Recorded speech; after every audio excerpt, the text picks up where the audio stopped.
Luzon, Visayas, Mindanao at buong mundo. Ngayon ay Martes, February 13, 2024. Ako si Barbie Mulak at ito ang Balitang A to Z. Nakakagulat na all of a sudden, parang hindi na sila naniniwala dun sa advocacy na pinondohan nila. Mga donors na nagpondo sa pro-charter change commercial, kinabahan sa privacy at seguridad. Mga pangalan ayaw nang ipalabas. Iringan sa pagitan ng Pangulong Marcos at dating Pangulong Duterte, ikinababahala na ng ilang religious groups. Amin pong panawagan sa atin pong Pangulo at dating Pangulo na sumama at pangunahan ang isa pong nationwide prayer gathering. Prayer gathering, nakikitang solusyon para matapos ang hindi pagkakaunawaan. Sa ating Feb-Ibig segment, panahon na naman ng pag-ibig para sa mga couple o sa mga status complicated. Saan nga ba mainam mag-date? At sa ating balitang showbiz, Blackpink idol na si Lalisa, bukod nga ba sa singing, ipakikita na rin ang galing sa acting.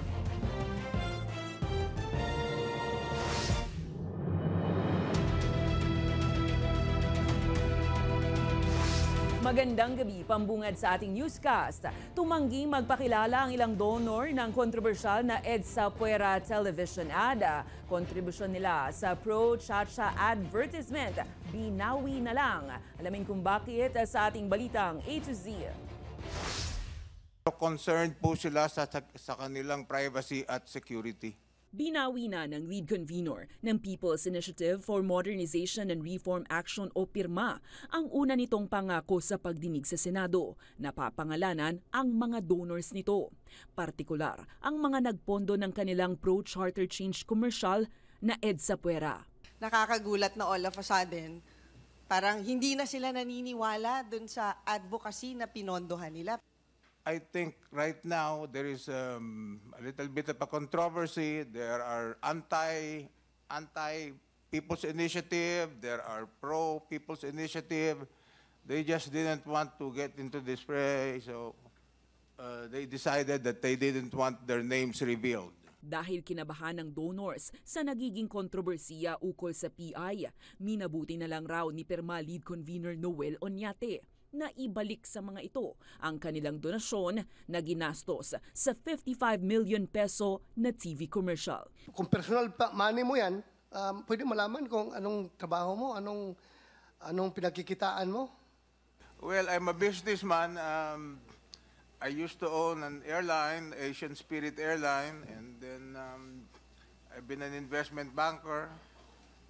And also, I bought Pacific Plans. Sa gitna ng pagdinig, naungkat rin na hindi na pala rehistrado sa Securities and Exchange Commission ang grupong PIRMA dahil hindi na updated ang papeles nito. Depensa naman ng PIRMA, nagsumiti ito ng update nito lang Pebrero. We made submissions in the online portal of the SEC updating the email and the contact persons. And after that, we are expecting a reply, Madam Chair. But the process is... Multo na to. The process is, Madam Chair, we submit... Wala nang pirma, 20 anyos na. Ano pang pagpipilitan natin dito? Bukod rito, hindi rin nasagot sa hearing kung sino-sino pa ba ang nasa operasyon ng People's Initiative. Dito sa Caloocan, sa NCR, a certain proponent Jose Isagani M. Gonzales. Miyembro ho ba ng grupo nyo itong si Gonzales? Ito bang mga nag-submit na 211 sa COMELEC, bahagi ba sila ng organizational charts? The operations guy of PIRMA was also invited in this hearing. Unfortunately, he could not make it. His name is Attorney Red Tuazon, and I'm sure he will be able to answer all the questions of all the people or volunteers of PIRMA in the field. Pero ang abogadong si Anthony Abada na nakasulat ang pangalan sa isa sa mga signature forms ng PI, itinangging bahagi ito ng PIRMA Group. Actually, Madam Chair, I am not a member of PIRMA, but I am assisting as an advisor.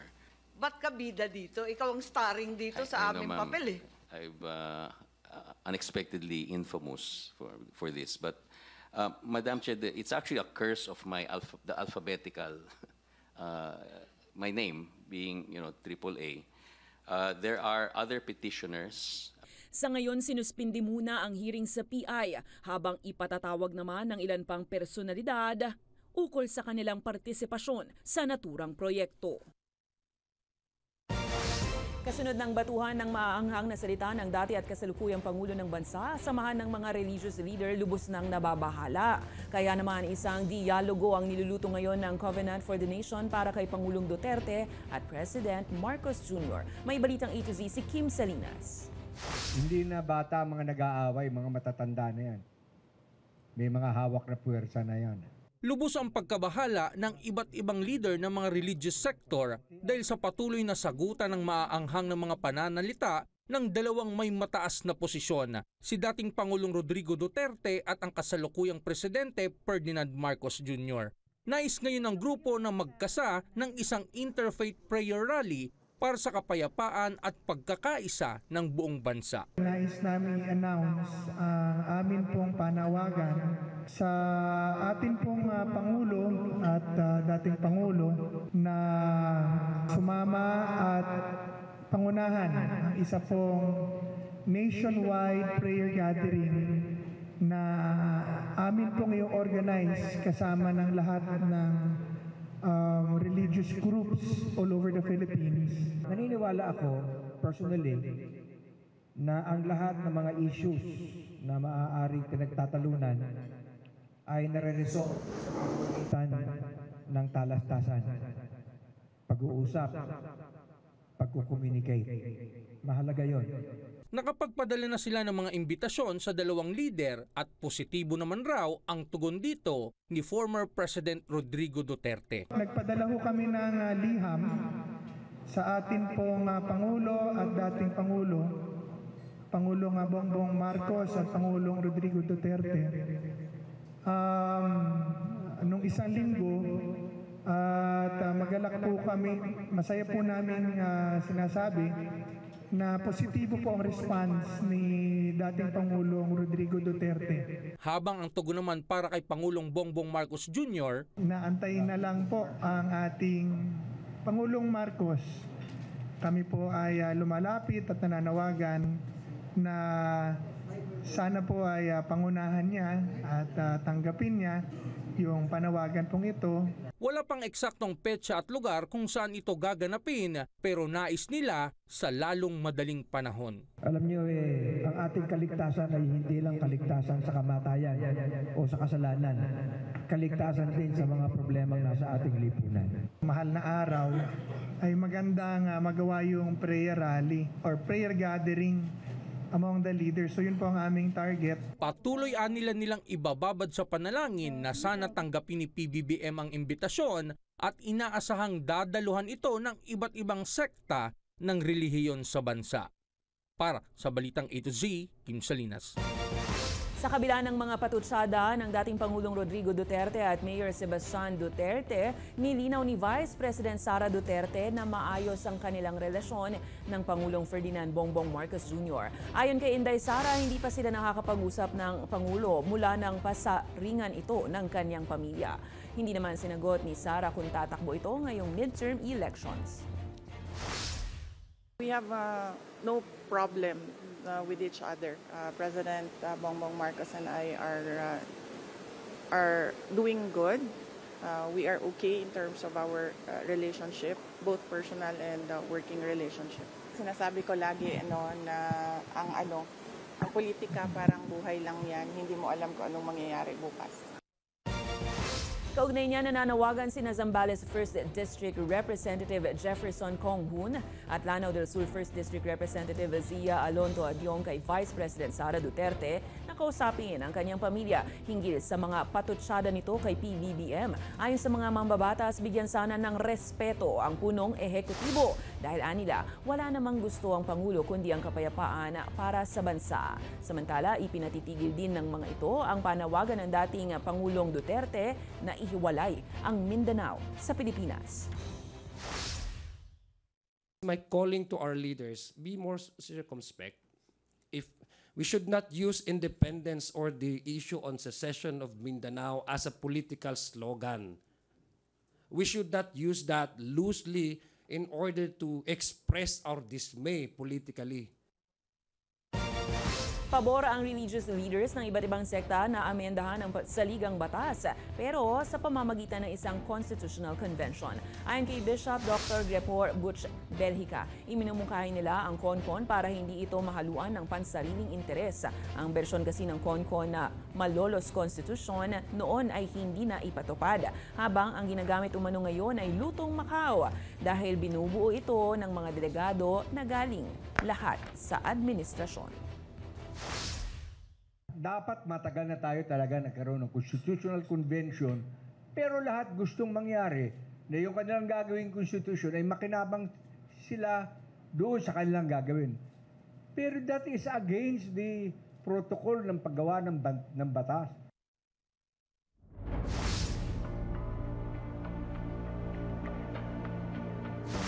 Sinisilip na ng Department of Transportation ang posibilidad ng pagsasapribado ng operasyon ng EDSA Bus Carousel sa pamamagitan ng solicited proposal, kagaya ng ginawa sa Ninoy Aquino International Airport sa ilalim ng modernization program. Sinabi ni Transport Secretary Jaime Bautista na sa paraang ito, posibleng hindi na kailanganin pang taasan ng pamasahe ng mga pasahero kahit na papagandahin pa ang operasyon ng mga bus carousel. Pag naging efficient yung takbo nitong busway, mababawasan yung traffic, mas maraming sasakay ng pasahero, and magiging mas profitable yung operation. So whoever will operate it, so hindi niya kailangan siguro magtaas ng presyo, hindi siya kailangan maningin lang mas mataas ng pamasahe. Paigtingin ng Department of Interior and Local Government ang pagpapatupad ng Executive Order No. 41 na naglalayon ng no pass-through fee na ipapataw sa lahat ng mga trucking companies sa bansa. Ayon kasi kay Department or DILG Secretary Benher Abalos, ito ay malaking kabawasan sa kanilang logistical cost na nakadaragdag sa kanilang mga expense. Dahil din sa EO41 ay masasawata ang mga extortionist o mga nangungutong sa mga delivery truck na naghahatid ng mga local at imported goods. Magpapakalat rin ang kapulisan ng tracking teams upang manghuli ng mga ito. Pagdating dito sa may mga tao talagang alam mo na, gumagawa ng iligalo sa vernacular, mga nangungutong. For the support of the direction of the President to lower the cost, logistics cost, and to lower the inflation. Handang magpautang ang Land Bank of the Philippines sa mga jeepney rider o driver para makapag-consolidate na ito sa PUV Modernization Program. Ayon sa Land Bank, nasa 20 billion pesos ang kanilang inilaan na pondo para rito. Gayunpaman, aminado ang Land Bank na maraming mga transport group ang nahihirapan makapagbayad ng kanilang buwanang amortization. Pero tiniyak naman ng state-run bank na kontrolado pa nila ang pagpapahiram sa mga ito. Base po sa aming pag-iimbestiga, ang pinaka-common po na dahilan kung bakit nahihirapan ang ating kooperatiba at korporasyon ay yung tinatawag na natin na infighting o yung pag-aaway-away ng mga opisyales at miyembro.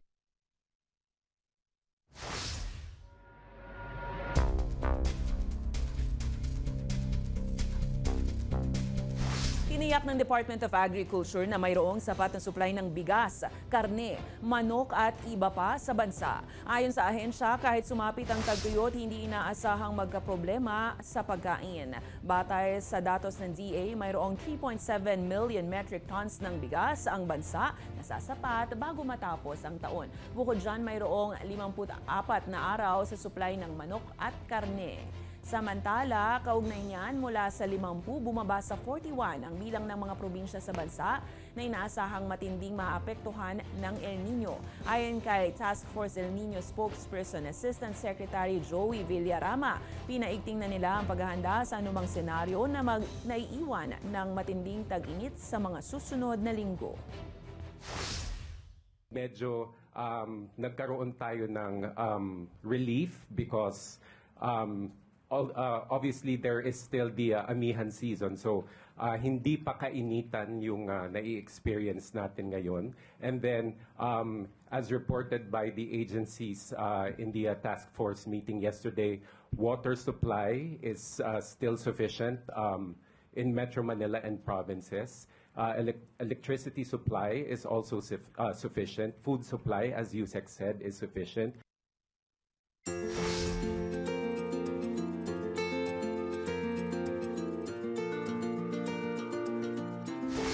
Isang tulog na nga lang Valentine's Day na at paniguradong heavy gatang planning ng couples na magde-date ngayon. Kaya't bakit hindi itry ang ilang bagong date venues na ang peg ay Valentine's Under the Sea. Sa mga single naman dyan, walang dapat ikalungkot dahil para sa inyo rin itong araw na ito na ika nga nila ay para sa self-love at healing. Alamin yan sa Balitang A to Z ni Ace Cruz. 4 years nang magkasintahan sina Christine at Renz kaya't gusto nilang i-level up naman ang taunang Valentine date experience. Sa halip na sa nakasarayang resto, ang Manila Ocean Park ang kanilang sinadya. Exciting kasi magandang experience, bagong experience sa usual na nakikita natin online. So maganda naman parang under the sea yung feeling. Tiyempong may iniaalok na Valentine's Under the Sea experience ang world-class marine theme park na ngayong araw ng mga puso. We have a 7-set course of meal for the couple. Guests can dine with the underwater and then with the marine creatures though. Espesyal daw ang dinner date experience na ito lalo't may calming power ang papalibot sa inyong mga isda. Pero kung budget-friendly ang hanap nyo gaya ng long-distance couple na ito, swak na raw ang under 1,000 each na date experience. You don't have to splurge na para ma-prove lang na gusto yung mag-date. Kasi hindi, isang araw lang yung February eh. Marami ng flowers. Ngayon, for baby na lang muna. Isa sa pinagmamalaking atraksyon ng Manila Ocean Park ang Trails to Antarctica kung saan makakapagpakain ka ng isda sa kanilang mga Humboldt penguin. Gaya nito. Yun. Ang saya, di ba? Pwede mong dalhin dito ang iyong special someone. Pero dahil wala pa akong special someone, ikaw munang mamahalin ko. Okay ba? Bukod sa interaction sa loyal na mga penguin, pwede ring enjoy ang sea lion at bird show. O di ba't enjoy nang hindi nabubutas ang inyong bulsa? Kumbaga bihira lang sa isang taon. Kaya kailangan importante din kasi ito sa amin. Nakakasawa na rin kasi siniyan eh. Dito kasi marami kang matatanaw-tanaw. Pero kung sila nahanap na ang perfect partner at makakasama sa Valentine's Day, may 19% na mga Pilipino ang wala pang jowa o yung mga nananatiling single batay sa December 2023 survey ng Social Weather Stations. Gaya na lamang ng 20 anyos na si Dan na aminadong kuminsan naiinggit tuwing paparating ang araw ng mga puso. Paano naman ako? Kailan ko din yun mararanasan, yung ganun po. Isa raw sa pinaka-namimiss niya nung may karelasyon siya. Lalo na din po yung part na syempre alam nung tao na gusto mo na kahit hindi ka okay, alam niya na yung gagawin kapag kunyari simpleng gestures mo na bigla ka na lang lalayo or di kaya sisimaw ka na lang bigla, yung ganun po. Pero tapos na raw siya sa lungkot ira. Sa halip ay self-love muna this year. Mas magkakaroon din po ako ng progress sa sarili ko na basically work on yourself po talaga lagi. Tandaan, walang masama sa mag-isa. For now, baka may mga dapat tayong i-heal sa ating mga sarili bago tuluyang i-spread ang love sa soon-to-be partner for life. Para sa Balitang A to Z, Ace Cruz. Susunod retrieval operation sa landslide sa Davao de Oro, ipinatigil na. At US President Joe Biden nasa TikTok na rin. Kung bakit, alamin sa pagbabalik ng Balitang A to Z.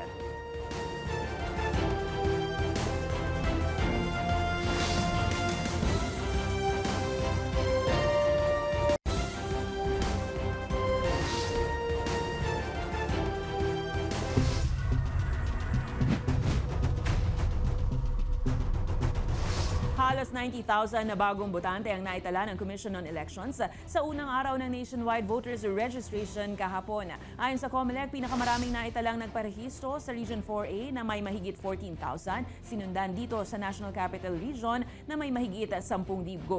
Una nang sinabi ng poll body na target nilang makakuha ng 3 milyong mga bagong botante.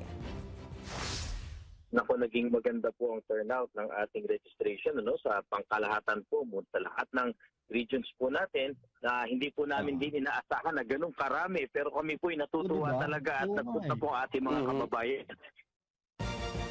Itinigil na ang search, rescue and retrieval operations sa landslide sa Barangay Masara, Maco, Davao de Oro. Ayon kay Commander of the 101st Infantry Brigade, Brigadier General Ronnie Babak, maliit na ang posibilidad na sila'y makakuha pa ng survivors. Sinabi rin nito na posibleng magkaroon pa ng malaking pagguho kaya inihinto na nila ang paghuhukay. Sa ngayon, umabot na sa 71 katao ang nasawi sa landslide habang 51 naman ang nananatiling nawawala.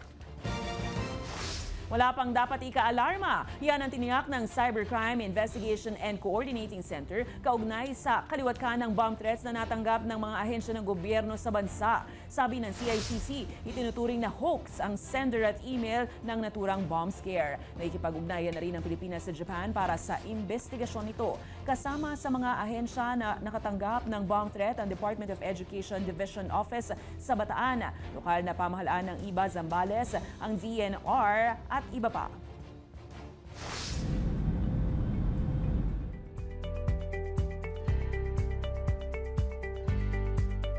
May bagong TikToker. Pinasok na rin ni US President Joe Biden ang short-term video app na TikTok. Kasabay yan ang nalalapit na 2024 elections sa United States. Sa kabila yan ng pagbaban dito ng US sa mga federal government device dahil sa security concerns.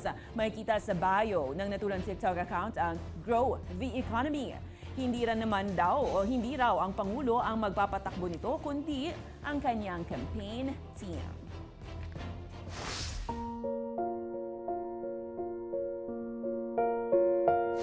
Nasawi sa isang aksidente ang men's marathon world record holder na si Kelvin Kiptum ng Kenya sa edad lamang na 24. Ito ay makaraang bumangga sa isang poste ang sasakyang minamaneho ng atleta kasama ang kanyang coach. Nagpaabot naman ang pakikiramay ang fans ni Kiptum dahil sa biglaan nitong pagkasawi. Kabilang na si Kenyan President William Ruto na nanghihinayang sa angking galing ng atleta. Bago nito, napabilang si Kiptum sa mga lalahok sana sa paparating na Paris Olympics. Sa aming pagbabalik, Blackpink member Laliza. Sasabak na rin nga ba sa acting?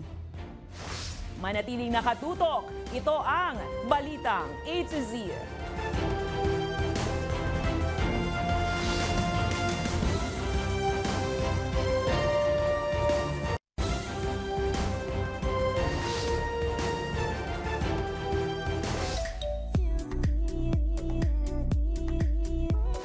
Usap-usapan na ang magiging pagganap ni Blackpink member Liza sa Season 3 ng HBO series na The White Lotus. Wala pang detalye kung ano ang magiging role ng Blackpink member pero ito ang magiging kauna-unahan niyang paglitaw sa HBO series at maging debut na rin sa pag-arte.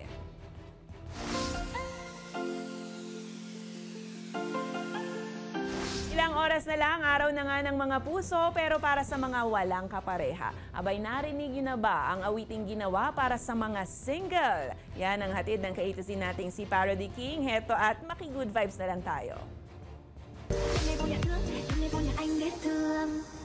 Magba-Valentine's na, single ka pa din. Wala na nga na jowa, wala ka pang pera. Magba-Valentine's na, single ka pa din. At magsi-celebrate kang ikaw lang mag-isa. Ay nga. Don't worry, makakadate nyo naman kami dito sa Balitang A to Z. Kung kayo ay may kwentong kakaiba, mga kwento ng pag-ibig o storya ng inspirasyon at pag-asa, maaari nyo itong ibahagi. Sumali sa ating Facebook group na Balitang A to Z, panoorin ang replay ng ating programa at sundan ang ating social media pages, hanapin ang Balitang A to Z. Ang ating pabaong quote of the night ay mula sa author na si Alan Moore. Ayon kay Moore, hindi dapat matakot ang mamamayan sa gobyerno, bagkus pamahalaan ang dapat matakot sa mga mamamayan nito. At yan ang mga balita at impormasyon, mga kwentong may dalang inspirasyon na tinutukan ng Balitang A to Z. Ako si Barbie Mula. Kung maging maalam, makialam. Magandang gabi sa iyo, Pilipinas!